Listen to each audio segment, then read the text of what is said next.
Assalamualaikum warahmatullahi wabarakatuh. Perkenalkan, nama saya Sarita Lestari dari 4 PMI 2. Saya ingin mempresentasikan materi tentang pengumpulan data dalam penelitian. Nah, langsung saja kita ke pengertian data. Pengumpulan data adalah sekumpulan fakta yang diperoleh dari pengamatan atau tindakan seseorang penelitian dalam situasi tertentu.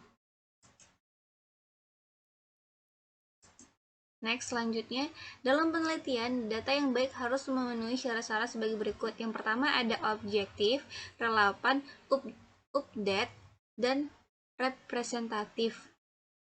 Itu adalah syarat-syaratnya. Nah, selanjutnya ada jenis-jenisnya. Yang pertama itu ada kuantitatif dan kualitatif. Data kuantitatif adalah data yang dapat dinyatakan dalam bentuk angka serta dapat diukur besar kecilnya.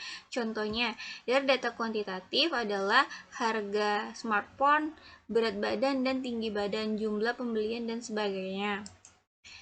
Nah, kalau data kualitatif adalah data yang berhubungan dengan pengelompokan atau karakteristik yang tidak dapat diukur besar kecilnya. Dalam kata lain, data kualitatif dinyatakan dalam bentuk kata-kata yang memiliki makna. Contohnya, contoh dari data kualitatif adalah pekerjaan, jenis kelamin, sikap, persepsi konsumen, dan sebagainya. Selanjutnya, skala pengumpulan data atau skala data adalah aturan yang digunakan untuk mengklarifikasikan variabel yang akan diukur untuk menentukan teknik analisis serta tahap penelitian selanjutnya. Macam-macam skala pengukuran data adalah sebagai berikut. Pertama ada skala nominal. Skala nominal adalah skala yang hanya berdasarkan pada pengelompokan peristiwa atau fakta yang hanya menunjukkan perbedaan kualitatif. Ciri-ciri skala nominal adalah hasil perhitungan tidak berbentuk bilangan pecah. Angka yang tertera hanya sebagian label saja. Tidak memiliki urutan, tidak memiliki ukuran baru, tidak memiliki nilai nol mutlak. Contoh skala nominal. Yang pertama ada jenis kelamin, laki-laki perempuan. Jenis pekerjaan, PNS, pegawai, dan lain-lain. Tahun angkatan 2010 dan lain-lain. Nah, selanjutnya ada skala ordinal. Skala ordinal adalah skala yang disusun berdasarkan jenjang tertentu secara urut, mulai dari yang terendah sampai yang tertinggi. Ciri-ciri skala ordinal. Yang pertama, kategori data bersifat saling terpisah. Kategori data memiliki aturan yang logis. Yang ketiga, kategori data ditentukan berdasarkan jumlah karakteristik khusus yang dimiliki. Contoh skala ordinal yaitu ada tingkat kepuasan pelanggan 1, 2, 3, atau 4, dan seterusnya. Ranking kelas 1, 2, 3, dan seterusnya. Jabatan, direktur, manajer, staf, dan lain-lain. Nah, ada skala interval. Skala interval adalah skala pengukuran yang jarak satu tingkat dengan tingkat yang lain sama atau memiliki bobot yang sama. Ciri skala interval adalah kategori data bersifat saling terpisah. Kategori data bersifat logis. Kategori data ditentukan berdasarkan jumlah karakteristik khusus yang dimiliki. Angka 0 menggambarkan suatu titik dalam skala ataupun tidak memiliki nilai 0 absolut. Skala ratio. Skala ratio adalah skala yang memiliki nilai 0 mutlak serta memiliki jarak yang sama. Ciri-ciri skala ratio mirip dengan skala interval, hanya saja dalam skala ratio memiliki nilai 0 absolut yang menunjukkan ketiadaan karakteristik. Prinsip pengumpulan data.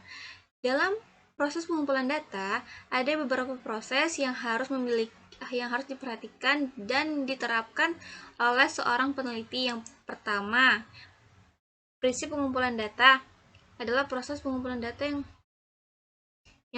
yang pertama, pengumpulan data selengkap-lengkapnya, bukan sebanyak-banyaknya. Mempertimbangkan ketempatan data yang meliputi jenis data, kegunaan data, waktu pengumpulan data, serta relevansi data. memperhatikan kebenaran data baik dari sumber maupun data itu sendiri. Metode pengumpulan data. Secara umum terdapat 4 teknik pengumpulan data yang bisa digunakan, yaitu angket, wawancara, observasi, serta dokumentasi. Angket adalah teknik pengumpulan data yang dilakukan dengan cara memberikan beberapa pertanyaan atau pertanyaan kepada responden untuk menjawab. Nah, kalau wawancara atau interview adalah teknik pengumpulan data yang dilakukan dengan mengajukan pertanyaan secara langsung kepada responden atau narasumber. Observasi adalah teknik pengumpulan data yang dilakukan dengan mengamati secara langsung hal yang ingin diteliti atau memiliki eksperimen atau percobaan. Dokumentasi. Teknik pengumpulan data dengan dokumentasi adalah metode yang mudah daripada metode-metode lainnya, karena jika ada keliruan, sumber data masih tetap. Dokumen pribadi adalah catatan atau karangan tertulis yang dibuat oleh seseorang. Contohnya dari dokumen pribadi meliputi buku harian, surat pribadi, atau lain-lain. Dokumen resmi. Dokumen resmi adalah dokumen yang dimiliki oleh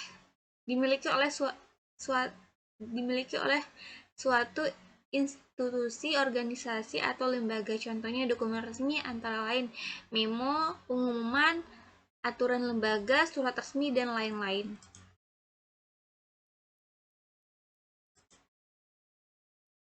Nah, itulah presentasi tentang pengumpulan